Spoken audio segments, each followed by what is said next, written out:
तो दोस्तों biology class 10th जो कि 2026 का इम्पोर्टेंट क्वेश्चन हम लेकर आए हैं। नोट्स आप मोस्ट इम्पोर्टेंट क्वेश्चन है जो कि वीवीआई है बायोलॉजी का। देख लीजिए जैव प्रक्रम क्या है, शुरुआत चैप्टर नंबर 1 से कर रहे हैं। जीव विज्ञान क्या है, सबसे पहले देखिए जीव विज्ञान क्या है। तो विज्ञान की वह शाखा है जिसके अंतर्गत सभी जीवधारियों का अध्ययन किया जाता है, उसे जीव विज्ञान कहते हैं। जैसे में बायोलॉजी शब्द का प्रयोग सर्वप्रथम 1801 ईस्वी में लेमार्क और ट्रेविनेस ने किया था। ठीक है, देखिए जीव विज्ञान का जनक अरस्तु को कहा जाता है। जीव विज्ञान का दोस्तों जनक कौन है, तो अरस्तु है। जीव विज्ञान का जनक कौन है, तो अरस्तु है। ठीक दोस्तों, जीव विज्ञान का जनक अरस्तु है। और वनस्पति विज्ञान का पिता कौन है, तो थाई को कहा जाता है। जीव विज्ञान का वनस्पति विज्ञान का जनक कौन है, थियोफोटेस्ट को कहा जाता है। थियोफोटेस्ट को कहा जाता है दोस्तों, थियोफोटोस को कहा जाता है, याद कर लीजिएगा, थियोफोटोस को कहा जाता है। उसके बाद क्या है दोस्तों, यहाँ देख लीजिए हमारे शरीर का निर्माण किसके द्वारा होता है, कोशिका, उत्तक, अंग तंत्र शरीर है। तो जैव प्रक्रम क्या है, लाइफ और प्रोग्रेस। देखिए वह सारी क्रियाएं जिनके द्वारा जीवों का अनुरक्षण होता है उसे जैव प्रक्रम कहते हैं। अर्थात ये जीवधारियों के शरीर में होने वाली वे सारी प्रक्रियाएं जिनके कारण उनका अस्तित्व कायम रहता है उसे जैव प्रक्रम कहते हैं। जैसे पोषण, श्वसन, परिवहन, उत्सर्जन, जनन इत्यादि, ये सब क्या है दोस्तों, जीवधारियां है। इसके लिए आपको ऑब्जेक्टिव में यह आ सकते हैं, तो इसको आप अच्छा से एक बार देख लीजिए, नोट को अच्छा से देख लीजिएगा। ठीक, निर्जीव वस्तुएं क्या है, वे वस्तुएं निर्जीव वस्तुएं कहलाती है जिसमें जीवन के कोई भी आवश्यक कार्य संपन्न नहीं होता है। जैसे में देखिए, जैसे में क्या है, चट्टान, मिट्टी, लकड़ी इत्यादि, ये सब क्या है, ये सब क्या है, देखिए यह सब क्या है, ये निर्जीव पदार्थ है। ठीक, इत्यादि। सजीव और निर्जीव में अंतर स्पष्ट करें। देखिए सजीव और निर्जीव क्या है, यहाँ पे देख लीजिए आप लोग, सजीव और निर्जीव। निर्जीव पहले देखिए ये पोषण नहीं करते हैं, तो सजीव क्या है, ये पोषण करते हैं। इसमें श्वसन नहीं होता है तो इसमें श्वसन होता है दोस्तों। ठीक, यह इम्पोर्टेंट है, इसको भी आप लोग यहाँ से यहाँ तक याद कर लीजिएगा। ठीक, उसके बाद देखिए ये जनन नहीं करते हैं तो ये जनन करते हैं। इसमें वृद्धि नहीं होता है, इसमें वृद्धि होता है। ठीक दोस्तों, और ये स्थान परिवर्तन नहीं करते हैं तो ये स्थान परिवर्तन करते हैं। अब सबसे पहले आप देखिए वीवीआई इम्पोर्टेंट नेचुरल क्वेश्चन है, पोषण क्या है। तो सजीवों में होने वाली वह सभी प्रक्रियाएं जिसमें कोई जीवधारी जैव रासायनिक प्रक्रम के द्वारा जटिल पदार्थों को तरल पदार्थों में परिवर्तन कर ऊर्जा प्राप्त करता है, उसे उसका उपयोग करता है, उसे हम पोषण कहते हैं। अर्थात ये पोषण एक जटिल प्रक्रिया है जिसके अंतर्गत कोई जीवधारी भोजन ग्रहण करता है और शरीर के रचना टूट फूट की मरम्मत करता है। छोटा परिभाषा था, देखिए छोटा परिभाषा को आपको याद करना ऐसे हैं, आपको छोटा परिभाषा बना दिए हैं। ठीक, उसके बाद आप देखिए इसको याद करने का सबसे आसान ट्रिक, ये याद भी है, इसको याद कर लीजिएगा आप लोग। ठीक, अब देखिए पोषण के प्रकार। पोषण मुख्यतः दो प्रकार के होते हैं। पोषण कितने प्रकार के होते हैं, मुख्यतः दो प्रकार के होते हैं। देखिए स्वपोषण, विषम पोषण कौन है, कितने प्रकार के होते हैं, दो प्रकार के होते हैं। मोस्ट इम्पोर्टेंट होता है पोषण कितने प्रकार के होते हैं, दो प्रकार के होते हैं, इसको भी याद कर लीजिएगा।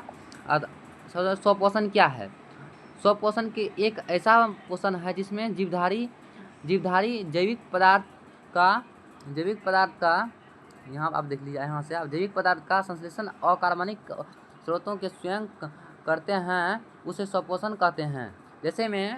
जैसे में देखिए हरे पेड़ पौधे हैं, हरे पेड़ पौधे क्या है, हरे पेड़ पौधे हैं, देखिए हरे पेड़ पौधे हैं, तो इसको भी आप याद कर लीजिएगा। ठीक दोस्त, उसके बाद क्या है, नोट में देख लीजिए, स्वपोषण प्रकाश संश्लेषण क्रिया द्वारा होता है। स्वपोषण किसकी क्रिया द्वारा होता है, प्रकाश की क्रिया द्वारा होता है स्वपोषण, इसको भी आप याद कर लीजिएगा। प्रकाश संश्लेषण क्या है, तो पेड़ पौधे द्वारा कार्बन डाइऑक्साइड, जल एवं पनहरित के माध्यम से सूर्य के प्रकाश की उपस्थिति में ग्लूकोज का संश्लेषण करना प्रकाश संश्लेषण कहलाता है। ये तो मोस्ट इम्पोर्टेंट क्वेश्चन है, इसको भी आप याद कर लीजिएगा। मोस्ट इम्पोर्टेंट क्वेश्चन इसको है, हम यहाँ पे बना दिए हैं। चलिए, उसके बाद क्या कर रहा है, प्रकाश संश्लेषण का संतुलित समीकरण क्या है। प्रकाश समीकरण का संतुलित समीकरण है C6O2 plus 12H2O dash 66H11O6 plus CO2 plus H2O। इसको आप तो इम्पोर्टेंट तरीके से याद कर लीजिएगा। एक नंबर में ये पूछे जाते हैं, एक नंबर प्रश्न नंबर 1 नंबर में ये पूरा पूछे जाते हैं, गारंटी के साथ हम कह रहे हैं। चलिए, उसके बाद आप क्या याद करना है, प्रकाश संश्लेषण की क्रिया में उत्पादित ग्लूकोज का परिवहन स्टार्च या कार्बोहाइड्रेट के रूप में फ्लोएम ऊतक के द्वारा होते हैं पौधे में किया जाता है। जल का परिवहन पूरे पौधे में जाइलम ऊतक द्वारा होता है तथा CO2 या O2 का आदान प्रदान पत्तियों पर पाए जाने वाले रंध्रों से होकर संपादित किया जाता है। दोस्तों, इसको आप तो याद कर लीजिएगा। स्टार्च को किसमें किया जाता है, तो संपादित किया जाता है किसमें, स्टार्च और कार्बन डाइऑक्साइड के रूप में। ठीक, आप देखिए यहाँ पे क्या कह रहा है, प्रकाश संश्लेषण की क्रिया विधि। सबसे यहाँ प्रकाश संश्लेषण की क्रिया विधि हम लोग देख लेते हैं क्या कह रहा है। प्रकाश संश्लेषण के समय निम्नलिखित घटनाएं घटित है। 5 नंबर पूछ जाते हैं दोस्तों, इसको अच्छा से याद कीजिएगा। पत्तियों के अंदर पाए जाने वाले हरित लवक सूर्य के प्रकाश के विकिरण ऊर्जा को अवशोषित करते हैं। ठीक, दूसरे में क्या कह रहा है, विकिरण ऊर्जा का रासायनिक ऊर्जा में रूपांतरण तथा जल के अणुओं का हाइड्रोजन तथा ऑक्सीजन में टूटना। ठीक दोस्तों, तो ये तो और इम्पोर्टेंट है, इसको आप लीजिए। ठीक, 3 में कह रहा है कार्बन डाइऑक्साइड एवं ग्लूकोज का बनना। देखिए नोट में क्या रहा है, कुछ पौधे रात में कार्बन डाइऑक्साइड अवशोषित करते हैं, जैसे नागफनी जो है। देखिए इसको आप अच्छे से यहाँ पे बना देते हैं। ये जो है नागफनी जो है ना, रात में क्या करता है, कार्बन डाइऑक्साइड अवशोषित करते हैं अपने अंदर।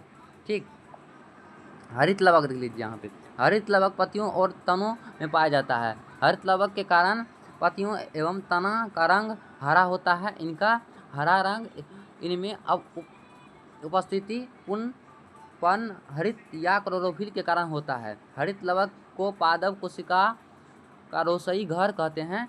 हरित लवक प्रकाश संश्लेषण में सहायक होता है। देखिए हरित लवक के बारे में आप समझ गए। हरित लवक क्या है, रसोई घर। हरित लवक को रसोई घर भी कहते हैं, तो इसको याद कर लीजिए। जैसे कि हरित लवक को पादप कोशिका का रसोई घर कहते हैं। हरित लवक प्रकाश संश्लेषण में सहायक होता है।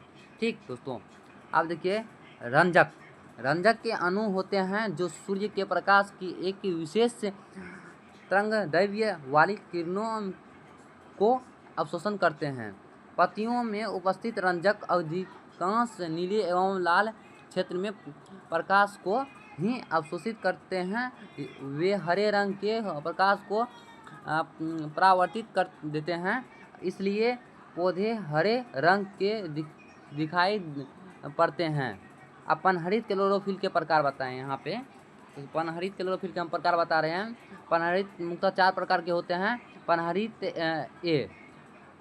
ए, एक में है पनहरित ए, पनहरित बी 2 में है, 3 में है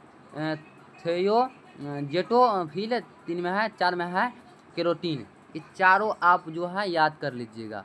ठीक, ये चारों क्या कीजिएगा, याद कर लीजिएगा प्रकार। देखिए प्रकाश संश्लेषण पत्तियों के मेसोफिल ऊतकों की खम कोशिकाओं में होता है। इसमें होता है खम कोशिकाओं में होता है। इसको आप ऐसे करके याद कर लीजिएगा, कहाँ होता है, तो खम कोशिकाओं में होता है। आप देखिए यहाँ पे क्या कर रहा है, प्रत्येक की हरित लवक का व्यास लगभग 4 माइक्रोमीटर से लगभग 6 माइक्रोमीटर के बीच होता है। कितने मीटर के बीच में होता है, 4 माइक्रोमीटर से 6 माइक्रोमीटर के बीच में होता है। तो इसको भी अच्छे से याद कर लीजिएगा। ठीक, 6 से कितना होता है, 4 से 6 होता है, तो इसको अच्छे से याद कर लीजिएगा। यहाँ पे हम जो है अच्छे से हम इसको कर देते। ठीक, चलिए अब क्या कर रहा है, प्रकाश संश्लेषण का महत्व निम्नलिखित है। चलिए यहाँ तक आप लोग समझ गए होंगे। इसमें 20 नंबर भी व्यय है, तो इसको याद कर